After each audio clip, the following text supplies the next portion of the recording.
দাম। সকলে সকলে সকলে সকলে একটু দিলে দিন না। Thank আসসালামু আলাইকুম you, ওয়া sir. Welcome. রাহমাতুল্লাহি ওয়া বারাকাতুহু। আসসালামু আলাইকুম ওয়া রাহমাতুল্লাহি ওয়া বারাকাতুহু। আমাকে কি শোনা যায়? ওয়েলকাম। আমাকে কি শুনতে ওয়েলকাম পান? Sir, welcome. First to আমাকে কি শুনতে পান আপনারা? Yes, sir. Yes, sir. ধন্যবাদ। জি, আসুন। ধন্যবাদ। আমি রাস্তায় আছি, তারপরেও কথা বলতেছি, কারণ রিক্সায় আছি, আজকে বাসে উঠি নাই। কারণ চিন্তা করলাম যে কথা বলাই লাগবে আজকে। খুব সুন্দর একটা টপিক। এর জন্য ধন্যবাদ আমাদের সিরাজুল ইসলাম স্যার, মুজিবুর রহমান স্যার এবং যারা কথা বলে গেছেন সবাইকে ধন্যবাদ জানাচ্ছি। ধন্যবাদ একটু কম জানাচ্ছি, সবার নাম বলতে পারলে আমারও ভালো লাগতো, কিন্তু রাস্তায় আছি তো এই কারণে। তো সম্পর্ক এবং যেটা বলা হচ্ছে রিলেশনশিপ, এবং এটা সম্পর্ক আমরা সুসম্পর্ক দিতে পারতাম, কিন্তু সম্পর্ক এখানে ভাঙা জোড়া লাগার কিছু বিষয় থাকে, যে কারণে আমরা একেবারে সুসম্পর্কটা দেই নাই। কারণ এই আলোচনার মধ্যে কিন্তু সম্পর্কটাই ঠিক আছে, সুসম্পর্কটা সবসময় হয় না, অনেকের সাথে ভালো সম্পর্ক গড়ে ওঠে না সবসময়। দেখা যাচ্ছে আবার অনেকের সাথে ভালো সম্পর্ক থাকে, আবার নষ্ট হয়ে যায়, বিভিন্ন ধরনের কাহিনী থাকে। তবে সম্পর্ক জোড়া লাগা বা কারোর সাথে সম্পর্ক একদিনে গড়ে ওঠে না, এটা দীর্ঘদিনের একসাথে পথ চলতে চলতে চলতে চলতে সম্পর্ক গড়ে ওঠে। অনেক সময় এই সম্পর্কের মধ্যে ভাটা পড়ে যায়, অনেক সময় আবার গভীর হয়, এভাবে করে করে করে একটা সম্পর্ক একটা স্থায়ী রূপ নেয় এক সময়। ঠিক আছে, দেখা গেছে কি আমরা স্বামী স্ত্রী সম্পর্ক থাকে, যে সম্পর্ক দীর্ঘদিন আমি দেখেছি 14-15 বছর সংসার করছে, এরপরেও সম্পর্ক টিকে নাই, ভেঙে গেছে। সোজা দাও, সোজা দাও, একদম সোজা দাও। তো এরকম আছে। হ্যাঁ, সেই সম্পর্কটা আর টিকে নাই। এই কারণে সম্পর্ক গড়ে উঠতে অনেক সময় লাগে, কিন্তু ভেঙে যেতে গেলে সময় লাগে না। যেমন আমরা সবাই কাজ চিনি, কাজ, এই কাছে যদি একবার ভেঙে যায় সেই কাজ আর কিন্তু জোড়া লাগে না। আর জোড়া যদি কেউ লাগানোর চেষ্টাও করে, দেখবেন যে কাছে জোড়া হয়ই না, মানে কিছু ফাটল থেকেই যায়। তো ওইরকম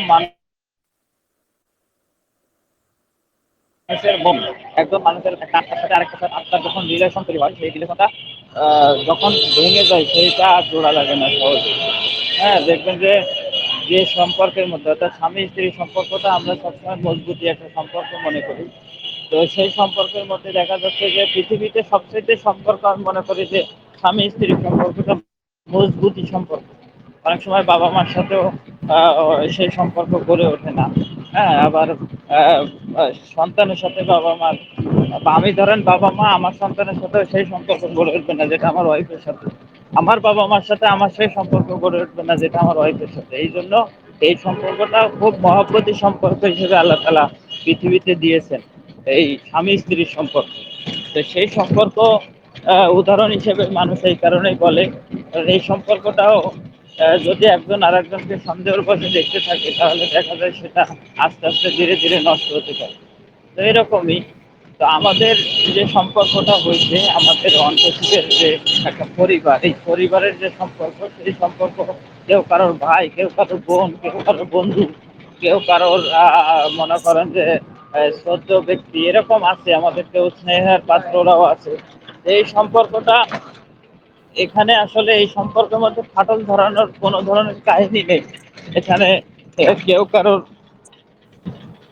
মনে করেন বাড়াবাতে ছাই দেওয়ারও কিছু নাই। এখানে কারোর সাথে কারোর কোনো অর্থনৈতিক কোনো ধরনের লেনদেনও নাই। এখানে প্রত্যেকের জায়গা থেকে এখানে উন্নয়ন করার একটা জায়গা। এখানে প্রতিযোগিতারও কোনো ব্যাপার নেই। হ্যাঁ, এখানে এমন একটা সিস্টেম এসমো করে তৈরি করছেন, যে সম্পর্ক যে যে- যেটার কারণে এখানে উইন উইন সিচুয়েশন সবার। হ্যাঁ, এখানে কোনো ধরনের লুজার হওয়ার কোনো সুযোগ নেই। এখানে সবসময় উইন উইন সিচুয়েশন। আর এই উইন উইন সিচুয়েশনে থেকে সম্পর্কে কখনো অবনতি হওয়ার কোনো কারণ নাই। কিন্তু আমরা আমাদের এই যে বাংলাদেশের একটা প্রেক্ষাপট আছে, এই বাংলাদেশের প্রেক্ষাপট হচ্ছে যে আমরা ওই যে আমাদের নজরুল ইসলাম ভাই অনেক সময় যাই হোক, দুঃখজনক ভাবে বলতে চাচ্ছি, আমাদের একজন বের হতে যায়, চাপ দিছে, চাপ দিলে মিটিংটা অফ হয়ে গেছে। যাই হোক, না বুঝতে দিছে বা ভুল বশত হয়ে গেছে, আপনারা ক্ষমা চোখে দেখবেন। আমাদের এত সুন্দর আলোচনা করতেছিলেন আমাদের মেন্টর স্যার, যাই হোক, আমরা বের হওয়ার সময় সাবধান। আরিফ ভাই, আপনার হাতে টাচ লাগিয়ে কিন্তু বন্ধ হয়ে গেছে। বন্ধ হতে গেলে নিচে বক্সের মধ্যে কখনো হাত দেবেন না, লালের হ্যালো, পরে চাপ দিয়ে। হ্যালো।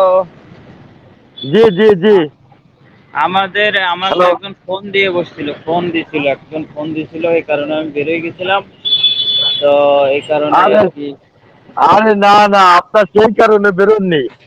আমাদের একজনে বেরোতে যায়, চাপ দিয়ে দিছে, বন্ধ হয়ে গেছে।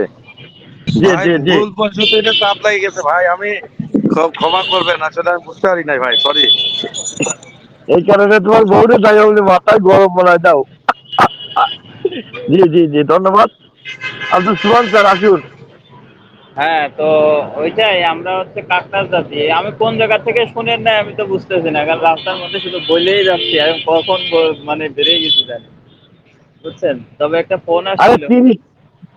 30 সেকেন্ড, 30 সেকেন্ড, ওটা ব্যাপার না। ওই এই আপনি সময় আবার একটা শুরু ফোন করে দেন। আসছিল।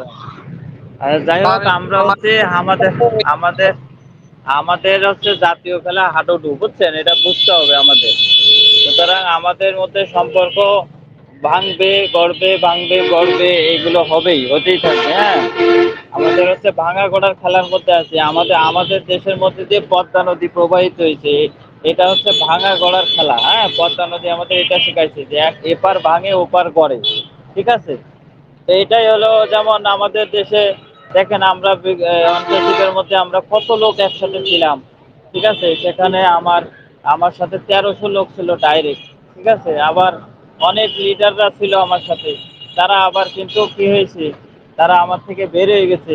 মনে করেন আমাকে পছন্দ করে নাই, আমার সার্কেলভুক্ত হতে তারা চায় নাই। তারা ভাবছে যে তারা ভালো করবে, আমার সাথে না থেকে অনেক উন্নতি করবে। ঠিক আছে, আমিও চাইছি যে না, তারা যদি ভালো করে, তারা যদি মনে করে যে তারা এখন অনেক বড় হয়ে গেছে। কারণ বাবা তো সবসময় বাবা সবসময় চায় যে আমার সন্তান যেন থাকে দুধে ভাতে। ঠিক আছে, তো আমিও তো সেটাই চাইবো, তাই না? আমিও এটাই চাইছি, কিন্তু দেখা গেছে সম্পর্ক গড়ে ওঠা অনেক কঠিন, অনেক সময় লাগে, অনেক পথ একসাথে চলতে এই সম্পর্কটা গড়ে ওঠে। কিন্তু ওই কাঁচের মতো একবার ভেঙে গেলে সব শেষ।